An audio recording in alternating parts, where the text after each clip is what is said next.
ಸ್ನೇಹಿತರೆ ನಮಸ್ತೆ, ನೀತಿ ಮೀಡಿಯಾಗೆ ಪ್ರೀತಿಯ ಸ್ವಾಗತ. ಗೆಳೆಯರೇ, ಡಿ.ಕೆ. ಶಿವಕುಮಾರ್ ದೆಹಲಿ ಯಾತ್ರೆ ಮುಗಿಸಿ ವಾಪಸ್ ಬಂದಿದ್ದಾರೆ. ಸತತ 3 ತಿಂಗಳ ಪ್ರಯತ್ನದ ನಂತರ ರಾಹುಲ್ ಗಾಂಧಿಯನ್ನು 1-to-1 ಭೇಟಿಯಾಗಿ ಬಂದಿದ್ದಾರೆ. ಇದಕ್ಕೆ ತಲೆ ಕೆಡಿಸಿಕೊಳ್ಳದ ಸಿದ್ದರಾಮಯ್ಯ ಬಜೆಟ್ ಮಂಡಿಸಲು ಭರದ ಸಿದ್ಧತೆ ಮಾಡಿಕೊಳ್ಳುತ್ತಿದ್ದಾರೆ. ಸಿಎಂ ಹುದ್ದೆ ವಿಚಾರದಲ್ಲಿ ಡಿಕೆಶಿ ನಡೆಸುತ್ತಿರುವ ಯಾವುದೇ ಕಾರ್ಯತಂತ್ರಗಳಿಗೆ ಜಗ್ಗದೆ ಪೂರ್ಣಾವಧಿಗೆ ಕುರ್ಚಿ ಬಿಟ್ಟುಕೊಡದಿರಲು ನಿರ್ಧರಿಸಿ ಅದಕ್ಕೆ ತಕ್ಕಂತೆ ದಾಳಗಳನ್ನು ಎಸೆಯುತ್ತಿದ್ದಾರೆ. ಸಿದ್ದರಾಮಯ್ಯ ಅವರು ಪ್ರಯೋಗಿಸುತ್ತಿರುವ ಅಸ್ತ್ರಗಳಿಗೆ ಹೈಕಮಾಂಡ್ ಬಳಿಯೇ ಪ್ರತ್ಯಾಸ್ತ್ರವಿಲ್ಲದಂತಾಗಿದೆ. ನುರಿತ ರಾಜಕಾರಣಿಯ ಪಟ್ಟುಗಳಿಗೆ ಮಣಿದಿರುವ ರಾಹುಲ್ ಗಾಂಧಿ ಅನ್ಯ ದಾರಿ ಕಾಣದೆ ಸಿದ್ದು ಬೆಂಬಲಕ್ಕೆ ನಿಂತು ಬಿಟ್ಟಿದ್ದಾರೆ. ಇದೇ ಕಾರಣಕ್ಕೆ ಸಿದ್ದರಾಮಯ್ಯ ಅವರ ಧ್ವನಿ ಈಗ ಮತ್ತಷ್ಟು ಗಡುಸಾಗಿದೆ. ಸಿದ್ದರಾಮಯ್ಯ ಕ್ಯಾಂಪಿನಿಂದ ಪದೇ ಪದೇ ಹೇಳುವ ಪೂರ್ಣಾವಧಿ ಸಿಎಂ ಕೂಗು ಡಿಕೆಶಿ ಜೊತೆ ಅಧಿಕಾರ ಹಂಚಿಕೆ ಯಾವ ಒಪ್ಪಂದಗಳೂ ನಡೆದಿರಲಿಲ್ಲ ಎಂಬ ಸಂದೇಶವನ್ನು ದಾಟಿಸುವ ಉದ್ದೇಶವನ್ನು ಹೊಂದಿದೆ. ಜೊತೆಗೆ ಡಿಕೆಶಿಯನ್ನು ಪ್ರಚೋದಿಸಿ ಬಂಡೇಳುವಂತೆ ಮಾಡುವ ಅಜೆಂಡಾ ಈ ಕೆಣಕುವಿಕೆ ಹಿಂದೆ ಅಡಗಿದೆ.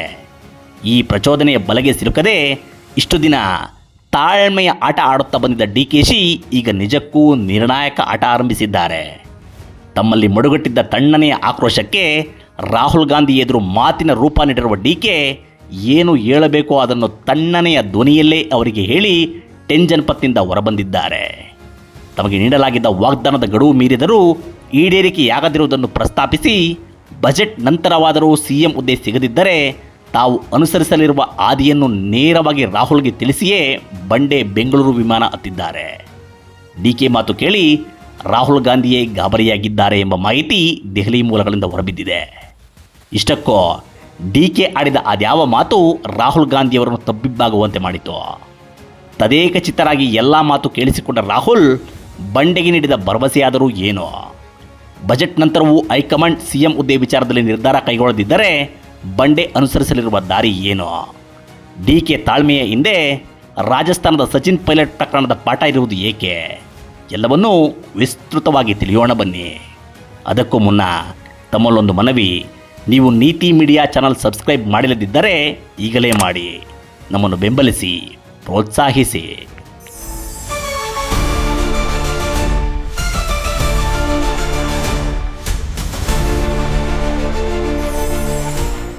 ಸ್ನೇಹಿತರೆ, ಕರ್ನಾಟಕ ಕಾಂಗ್ರೆಸ್ನಲ್ಲಿ ನಡೆಯುತ್ತಿರುವ ಸಿಎಂ ಹುದ್ದೆ ಸಂಘರ್ಷದಲ್ಲಿ ಡಿಕೆಶಿ ಇಷ್ಟು ಕಾಲ ಅಪಾರ ತಾಳ್ಮೆ ವಹಿಸಿದ್ದಕ್ಕೆ ಅವರ ಮನಸ್ಸಿನಲ್ಲಿ ಹಸಿಯಾಗಿರುವ 2020ರ ರಾಜಸ್ಥಾನ ಕಾಂಗ್ರೆಸ್ ರಾಜಕೀಯ ಬಿಕ್ಕಟ್ಟೇ ಕಾರಣ.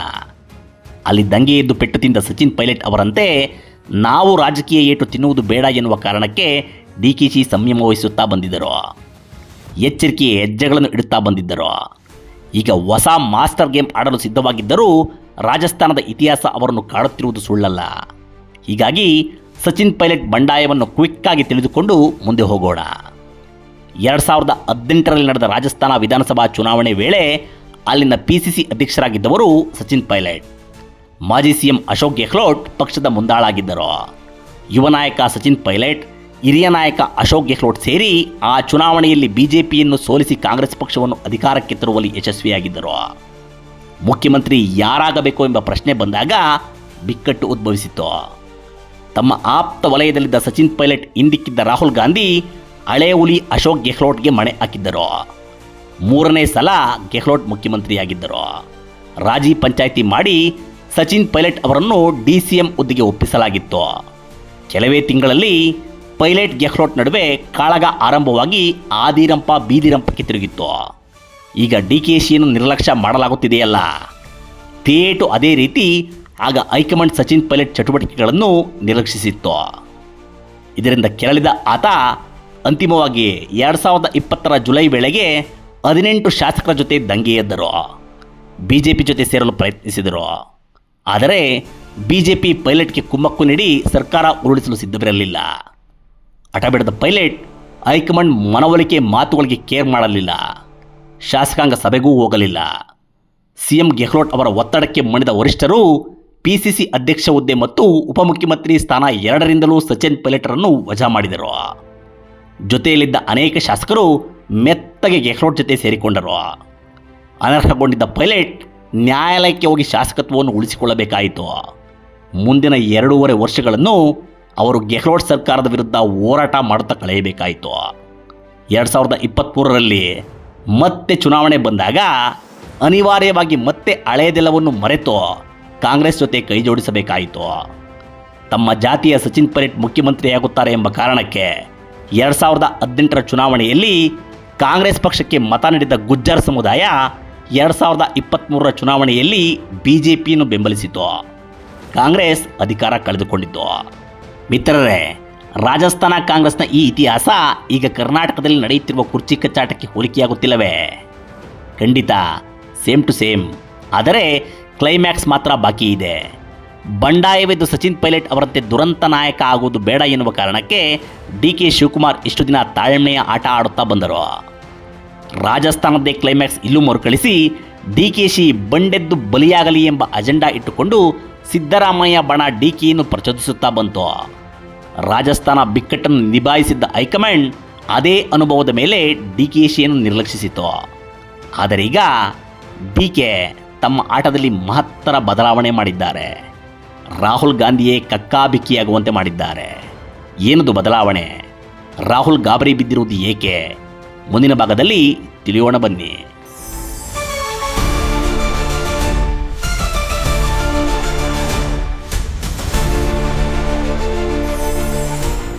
ಸ್ನೇಹಿತರೆ, ಸತತ 3 ತಿಂಗಳ ಪ್ರಯತ್ನದ ನಂತರ ಗುರುವಾರ ನವದೆಹಲಿಯ 10 ಜನಪಥ್ನಲ್ಲಿ ರಾಹುಲ್ ಗಾಂಧಿ ಭೇಟಿಯಾದ ಡಿ.ಕೆ. ಶಿವಕುಮಾರ್ ಈ ಸಲ ಯಾವ ಮೆಸೇಜನ್ನು ಅವರಿಗೆ ತಲುಪಿಸಬೇಕಿತ್ತೋ ಆ ಮೆಸೇಜನ್ನು ಅತ್ಯಂತ ಪರಿಣಾಮಕಾರಿಯಾಗಿ ತಲುಪಿಸಿ ಬಂದಿದ್ದಾರೆ. ನಡೆದ ಮಾತುಕತೆಯ ಪ್ರಕಾರ ನವೆಂಬರ್ನಲ್ಲೇ ಸಿದ್ದರಾಮಯ್ಯ ಅಧಿಕಾರ ಹಸ್ತಾಂತರ ಮಾಡಬೇಕಿತ್ತು.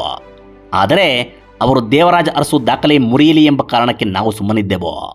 ಸಂಕ್ರಾಂತಿ ವೇಳೆಗಾದರೂ ನೀವು ಮಧ್ಯಪ್ರವೇಶ ಮಾಡುತ್ತೀರಿ ಎಂದು ನಂಬಿದ್ದೆವು. ಅದು ಹುಸಿಯಾಯಿತು. ಈಗಲೂ ನಾನು ಕೊಟ್ಟ ಮಾತು ನಂಬಿ ಕುಳಿತಿದ್ದೇನೆ. ನಿಮ್ಮ ಬಗ್ಗೆ ಅಪಾರ ನಂಬಿಕೆ ವಿಶ್ವಾಸ ಹೊಂದಿದ್ದೇನೆ. ಪಕ್ಷದ ಶಿಸ್ತಿನ ಸಿಪಾಯಿಯಂತೆ ನಡೆದುಕೊಳ್ಳುತ್ತಿದ್ದೇನೆ. ಆದರೆ ನೆಪ ಹೇಳುತ್ತಾ ಸಾಗುತ್ತಿರುವ ಸಿದ್ದರಾಮಯ್ಯ ಕೊಟ್ಟ ಮಾತಿನ ಪ್ರಕಾರ ನಡೆದುಕೊಳ್ಳುವಂತೆ ಕಾಣುತ್ತಿಲ್ಲ. ಬದಲಿಗೆ ಅವರು ತಮ್ಮ ಪುತ್ರನ ಮೂಲಕವೇ ತಾವು ಪೂರ್ಣಾವಧಿ ಸಿಎಂ ಎಂದು ಹೇಳಿಸುತ್ತಿದ್ದಾರೆ. ಪಕ್ಷದಲ್ಲಿ ಗೊಂದಲ, ಸರ್ಕಾರದಲ್ಲಿ ಅರಾಜಕತೆ ಸೃಷ್ಟಿಸುತ್ತಿದ್ದಾರೆ. ಶಾಡೋ ಸಿಎಂ ರೀತಿ ವರ್ತಿಸುತ್ತಿರುವ ಯತೀಂದ್ರ ನಡೆಯಿಂದ ಸರ್ಕಾರಕ್ಕೆ ಕೆಟ್ಟ ಹೆಸರು ಬರುತ್ತಿದೆ. ಇದೆಲ್ಲವೂ ಸಿದ್ದರಾಮಯ್ಯ ಅವರ ಸಮ್ಮತಿ ಇಲ್ಲದೆ ನಡೆಯುತ್ತಿಲ್ಲ.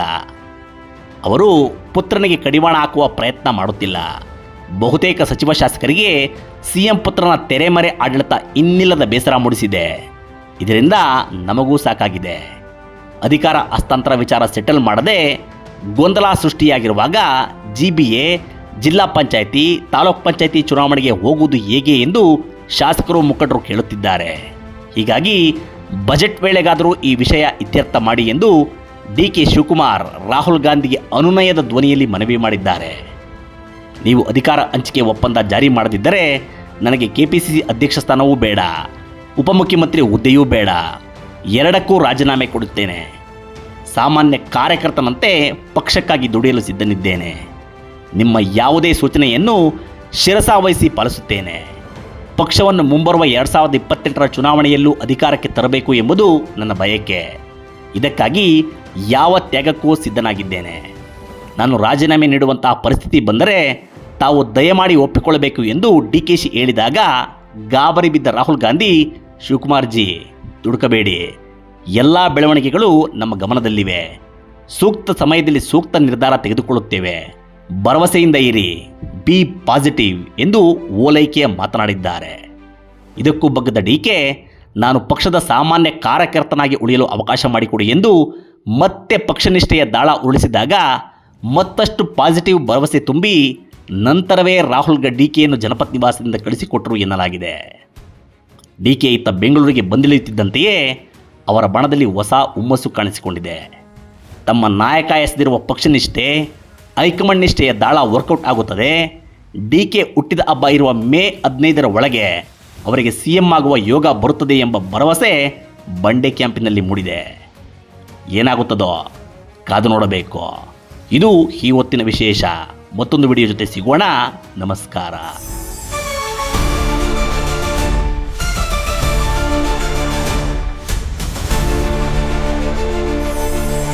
ನಿರಂತರ ವಿಡಿಯೋಗಳಿಗಾಗಿ ನೀತಿ ಮೀಡಿಯಾ ಯೂಟ್ಯೂಬ್ ಚಾನೆಲ್ ಸಬ್ಸ್ಕ್ರೈಬ್ ಮಾಡಿ. ಹೊಸ ವಿಡಿಯೋಗಳ ಅಪ್ಡೇಟ್ಗಾಗಿ ಬೆಲ್ ಐಕಾನ್ ಕ್ಲಿಕ್ ಮಾಡಿ. ನಿಮಗೆ ಇಷ್ಟವಾಗಿರೋ ಈ ವಿಡಿಯೋ ಶೇರ್ ಮಾಡಿ, ಕಮೆಂಟ್ ಮಾಡೋದು ಮರಿಬೇಡಿ.